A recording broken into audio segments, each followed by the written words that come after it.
We continue our reading from Pope Francis's prophetic meditations against war, building a culture of peace.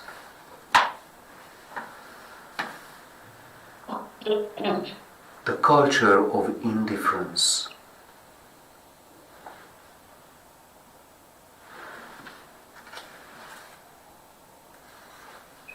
War is born in human hearts.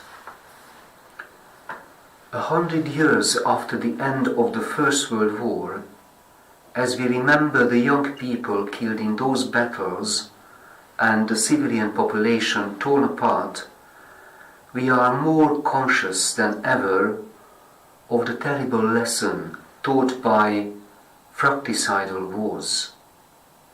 Peace can never be reduced solely to a balance between power and fear.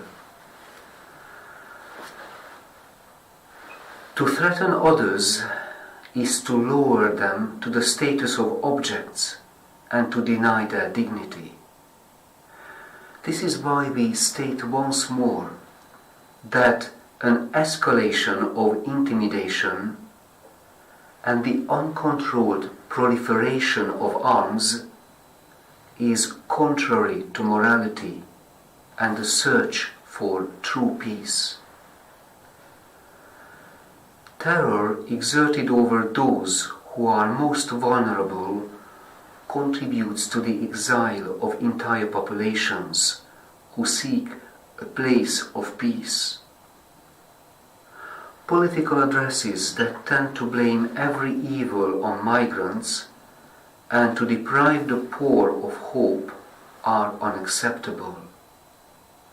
Rather, there is a need to reaffirm that peace is based on respect for each person, for whatever his or her background, on respect for the law and the common good, and on respect for the environment entrusted to our care, and for the richness of the moral tradition inherited from past generations.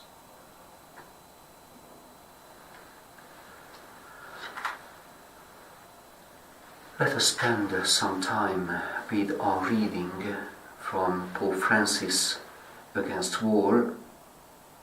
War is born in human hearts, and let us do it against the background of today's illustration, which can be seen on our screen. It is the scene, a visual summary of chapter 13 from the book of Revelation, when Satan's power releases the two beasts which attack the church. Instead of a close exegesis of the text, just let us focus on what the Pope said and few details of this image.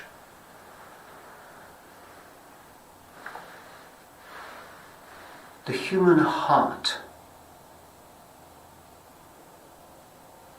is the filter which can stop those destructive emotions and decisions which can lead to war.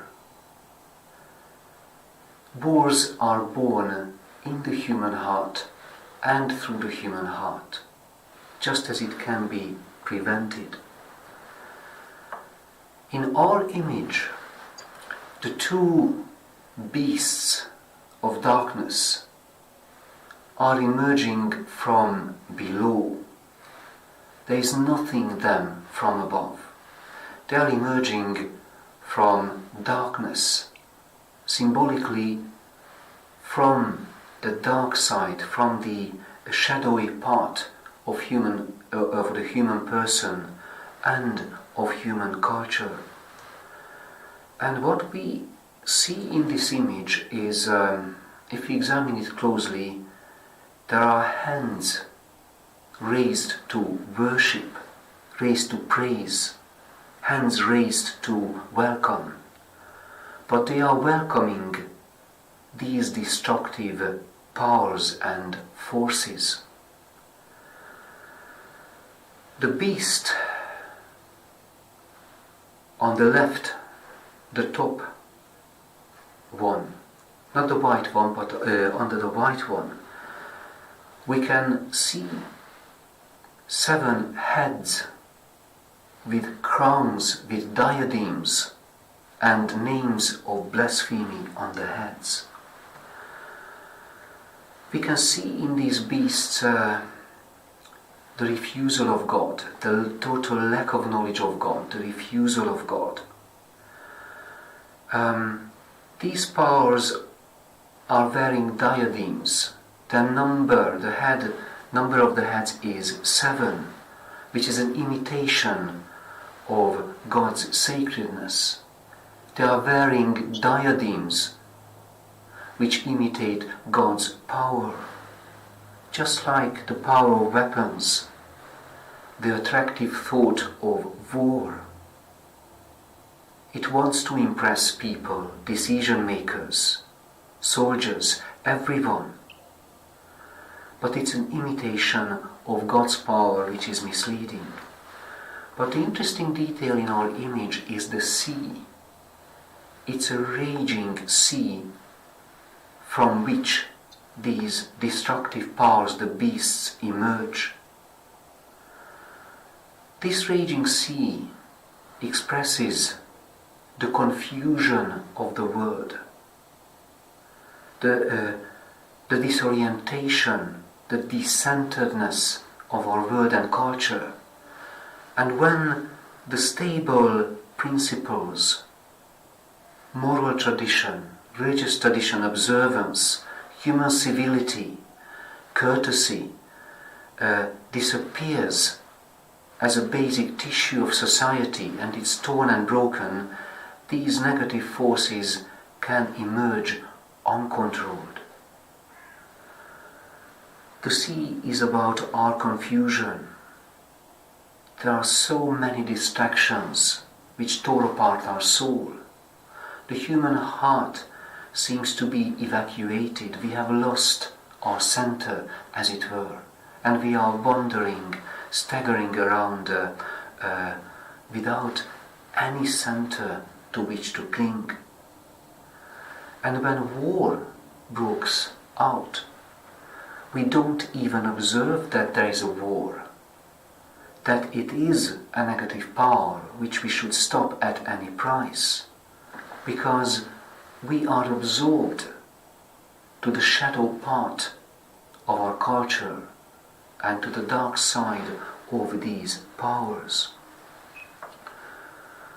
Sigmund Freud, in Culture and Discontents, when thinking about the nature of civilization, provides us with a very simple model.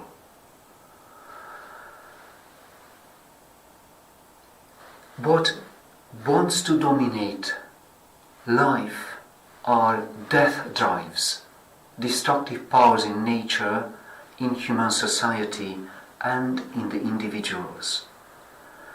If these death drives come to surface, life, organization, order, law, all fall apart, uncontrolled. And he develops the model that in order to control these death drives, humankind got united, made a common effort to set up laws, developed culture, arts, books, law, society, law to obey, in order to control these death drives. And his model seems to be working, describing what's going on. All the safety valves of our culture are either removed or leaking or simply broken. So this pressure, high pressure of the suppressed volcano of death drives are just emerging. In our image, what is also important to have a look at. The three harmonious figures above, they are in a beautiful harmony, the three persons of the Trinity symbolically. And the angel on the left side of the image, the silhouettes of the angel are continuing in our world. It is never abandoned by divine grace. And what Pope Francis says sets up a demarcation line between the two realms, harmony, peace, the desire for desiring peace, the ability to name the destructive powers to stop. It's somewhere very close to these white figures. There's a head in the center, a big head with a raised hand. That state of mind is already lost. Unconsciously, that person lost its human center, welcoming Satan. It would be good for us Christians not to get even closer to this, to stay awake in the light of God's divine grace. War is born in the human heart, and to use Hannah Arendt's words, wars are born from undiscerned life, when life is not scrutinized and examined. So when we celebrate the saints of Marcellinus and Peter, these early martyrs, let their life example be seen in this new context, that we are with the martyrs those who guard the basic structure of our civilization and our life in society. We have to make a real effort, a strenuous, tenacious work to have a distance from the decentered world which is just ebbing away without centers, in which world the centers no longer hold.